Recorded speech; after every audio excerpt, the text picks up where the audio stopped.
It's a place where we have parties, it's a place where we meet, where we gather.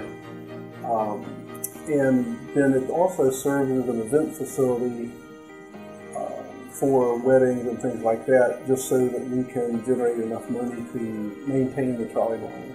About a year ago, we learned that the city, who has owned the trolley barn since the early 70s, intended to put the barn on the market, intended to sell the barn, and we became quite nervous about that and started thinking about how we could buy the barn.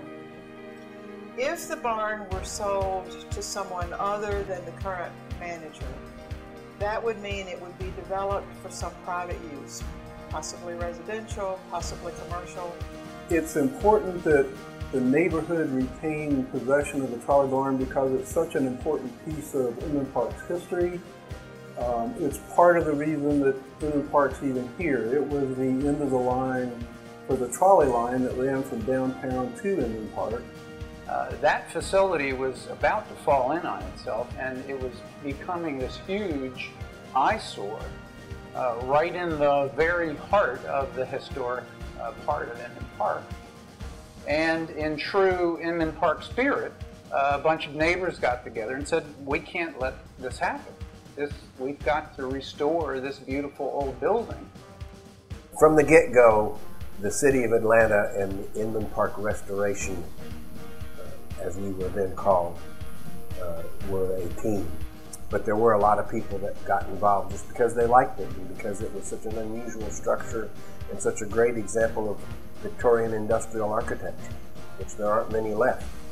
Quite apart from the beauty of the asset and the utility of the asset. I mean, how many neighborhoods have their own civic center?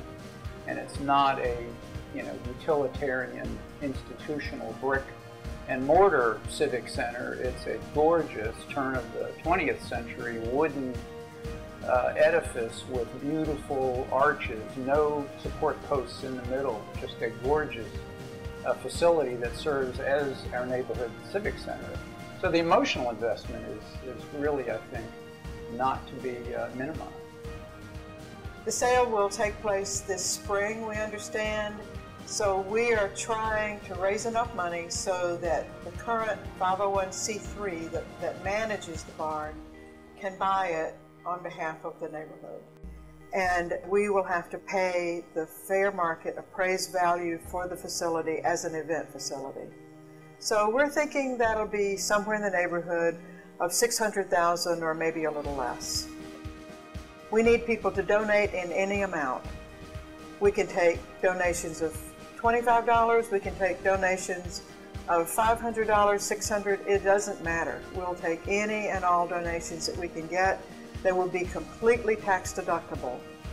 The entity that manages the trolley barn is a registered 501c3. You'll get a tax letter, and any amount will go toward the purchase of the barn, and you'll be able to deduct it from your taxes. We'll appreciate every dollar you send us.